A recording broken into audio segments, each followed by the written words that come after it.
All right, Pelumi, it's wonderful to have you join us live here. And can I just say, congratulations. That's the word I'm looking for. Thank you. Well done. Thank you for having me. What a journey you've had. What a journey. I mean, when the announcements were made, right, and when you started, when you were planning all this, did you stop for a moment and take a pause and be like, what am I doing?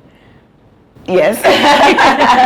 And no at the same time. It was a quick pause. It was a quick pause of we are actually doing this. I think it was more of the moment when I was driving out of the house and like, oh, we're really, really doing this, you know. And you know, when you're on the road, sometimes it hits you like a brick of just on your face. It's just like, damn, like we're really, really doing this.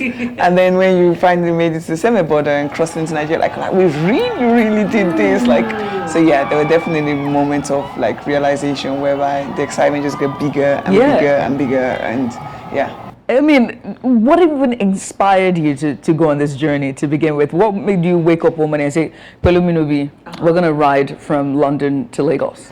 It was honestly a layering of different things. I'm a world explorer. I've visited over 80 plus countries. Nice. You know, backpacking, road trip, air, sea, anything. I've been doing that. But moments I was thinking, I want to connect to places I consider home. You know, I was born in Lagos, Nigeria. I grew up in London. And, you know, there was this guy that did it by bike, Mr. Kunle. Yes. And it was very much, oh, as a woman done this. And not discovering that there was any woman that actually, or did we do it, but the media, or, you know, we just don't get enough recognition as we should. So I was like very strategic and very, very intentional about making sure the content was out there, but really wanted to inspire the next generation and be representation that you can do this. This is a real life example of someone who has done it.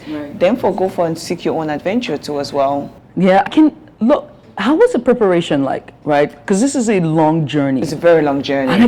And anyway, because you're a traveler and an adventurer, I can imagine you would think to travel, but I wouldn't even think to drive a car. It's solo driving, which is really gruesome, by the way. You're just by yourself, riding long hours, late in the night, dark, you know. What was the preparation like? So in terms of preparation, like it's not, I'm very spontaneous. I'm very big on, you could be like, girl, what are you doing this weekend? Let's go. I'm like, I'm down. You know, that's like my attitude. But with this trip, it wasn't like that. It had to be planned intensively. Like you highlighted, I was doing this solo. With such an expedition, people literally have a team with them. They have someone in charge of food and logistics and cooking, you know, and driving and, you know, medic and stuff. I had to wear all these, multiple hats at the same time. So I needed to be as prepared as I could, from logistic of, you know, where exactly are the routes I'm going to take, to where I'm going to be sleeping, or what I'm going, you know, safety laws in these places, requirements for me. That was a lot of information I had to go through. So it took a year plus of actually planning it out and then setting a final goal date that I'm going to set off and start the adventure. Oh, what a life to be a woman. What a joy. What a joy. And so in preparation, right, you're prepping, understanding the laws, the routes, you know, the things that will be needed for you.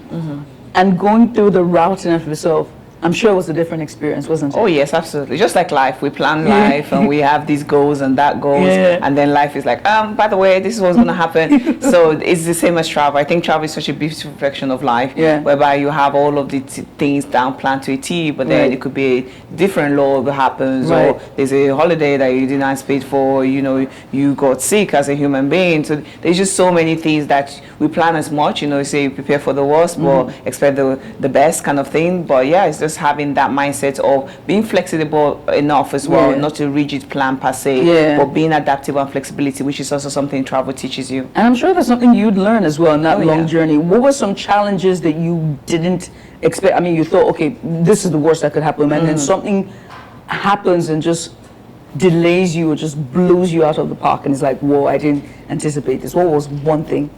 There were the two things that kind of have fought hand in arm, you know. Obviously the border controls. Like I learned about the experience of people's at borders, but like I didn't expect to stay on border for 2 nights, you know. I didn't expect to have to sleep in my car for so many of the borders. I didn't expect really bad, but you know, there are lots of reasons, lots of things that were just like I looked literally on satellite TV to look at the condition of the road, but you don't expect rain, whereby then the place is flooded up or something like that. So it's just so many things that you do plan, but sometimes it's not the case. But my car accident was definitely the things that I did not see coming. You know, I've been driving for over 6 years. I've never been in a car accident before. So just that was definitely a knockoff in a foreign place where they did not speak my language. I was very far away from home. And just having to navigate that change of what this trip could potentially be. In the case of, is this where we quit and colleagues, you know, we've done well, like we've done well, flight home, take the L and keep going, or is it a place whereby you're like, you know what, I just got knocked down, how do we get up? You know, even if it might take a while, but we still get up. Whew. And you did get up as well. I did, indeed. What was some, cultural shocks for you? Going through the routes, what was the reception like with the people in all the different countries that you had to go through? And what was the reaction like seeing not just a woman, but also a woman of African descent? You know, you were Nigerian, driving as well. What were some of the reaction and cultural, you know? I think in terms of cultural shock, the first thing was just that realization of, oh, damn, like, women still have these certain rules and responsibilities that the society still plays upon them, and once you start to step out, they're almost looking at you like, you're crazy, girl, like what are you doing? Like, yeah, like, you know, like there's just this, you know, you're not bearing child, you're not married, you're doing this by yourself. What's wrong, who's chasing you, you know? Having that mindset, and you think, gosh, we're in 2024, like come on, like a person can choose whatever lifestyle they choose to have. So that was definitely a cultural thing whereby you're just like, like there's still this very archaic and very backward thinking that's still ongoing to the present day, sadly. Wow. I would say, I would describe, would you, all right, you know, I'm going to ask you. Okay, we're going there. Like a self-actualization journey or self-realization or like eat, pray, love type situation. Absolutely. Yeah, it was for me before anyone else. Right. Travel is always for Pelumi. You know, I don't want to lose sight of that. She's a traveler at heart. You know, no matter how many people get involved in the journey, I need to be having fun. And once the fun is not there, then there's no point of doing it in the first place. So it definitely was a self-realization. It was a self, you know, knowing oneself even more. Like, I thought I was strong, but some situation came to me and I'm like, damn, you need to be stronger. You know, like there was things that, you know, and I was able to rest. I was able to, you know, enjoy and immerse myself and have new experiences and cry and laugh and just share really intense emotion with sometimes strangers, you know. So it was definitely all of that really lovely things, which I showcased as well, like just beautiful places that just like driving and just the vocabulary was just wow. I just had no more words, you know. So yeah, there was definitely that fun part of the trip, which is something I really do want to speak more on. The negative did happen, but the positive were a lot more. Of course, there are lots of highs that come with it. On the journey, it's a solo drive, but you had a companion. Lumi? Of course, I was going to talk about Lumi the flower. First of all, is sort of like a nickname of your name? Yes. I guess it's not. It is, and it's very not. obvious. So that nickname was actually a realization after she's been named. So my name is Pelumi. You know, Lumi, Pelumi kind of name part of me. But really, what was the full story was our full name is Oluwa Illuminate, which basically like God illuminates my part, or like a tribute to both my Nigerian and my English culture. So it was just having those two things come together, but it just felt right. Like I was those parents that literally wait after they're giving birth and have a few days with the child. You know, some parents have the immediate name, but with her I needed to drive her for on this particular trip. Like I've had that, I've never had a name for her, but with this trip she came alive. Like she really proved that, you know, small doesn't mean, you know, insignificant. You know, she really was small but mighty. Absolutely. And now she's going to be more significant. Yes, I know. I'm so excited for her. I'm gonna miss her so dearly. Like she has been a ride or die, literally. Like she's been through car accidents, she's been through high moments, she's just been there, like long conversations. You're by yourself, you crack a conversation with the car, you're like, girl, that was hard. Like, why is it so? What are you thinking? Exactly, like, come on, we can do this. You know, pulling each other up some hill or some bad road, and I'm like, come on, Louie.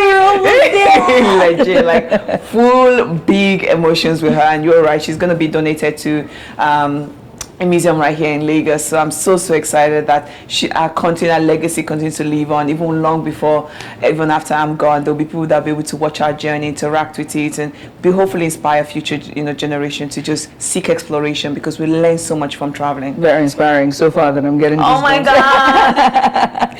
Emotional. I have to let you go because you're running, because I know you have so much lined up. This is the media tour. So thank you so much for coming. But before I let you go, no problem. One word to describe the after feeling. There's the earthquake, and after the earthquake is the aftershocks, right? What is that word that you describe that feeling that you just took out of it now, just going through the motions after the entire journey? When you arrived, when you got down and you said, I did it, what was that feeling? I don't think I can put in one word because it was just so big. Yeah. But it's a overwhelm of gratitude in such a relief, like an exhale. It was an exhale. Yeah. Waiting to exhale the entire time. I did not realize I was holding my breath for that long. Like, it was a weight upon my shoulder. There's videos of me just busting out in tears. Like, did it. You finally did it. Like, the ups, the down, the uncertainty, the everything. Once I crossed into that semi-borders, got the homecoming from the Lagos State government, shout out to them. Got the greetings from the University of Lagos. Just really felt like I made it home, and it's a feeling you can't put money on. Honestly. You made it home, indeed. I did. Welcome home. Thank you. Lumi's going to the museum, like you said. What next for Pelumi? So Pelumi just got given the title of ambassador of tourism here in Lagos State. Well, so it's going to be a gala to celebrate. It will be amazing. I've been interested with this amazing role, which I want to definitely work on, expand tourism here in Lagos, because that will mean expansion in Nigeria as a whole. Just the same thing I've been doing in other places, advocacy, and, making sure that people realize that Africa is a beautiful continent. There's so much to see, so much to do. Just continue that, showcasing it to the world. Right. So, I'm in this very moment trying to just take it all in. I think as humans, sometimes we speed past our achievements, things that we've wanted to get to, and we get there. Right. We don't take a moment to just take it in and, immerse them in yourself. So I'm just exhaling basically right now, still in the exhale moment. And I will give you that. Yeah, when the inhale happens, it's back to work and back to doing everything I love, which is travel and exploring. I can't wait to see the journey. Thank you so much. The next phase, the next era. I'm so excited for it. I'm excited as well. Congratulations again. Thank you so much. Thank you.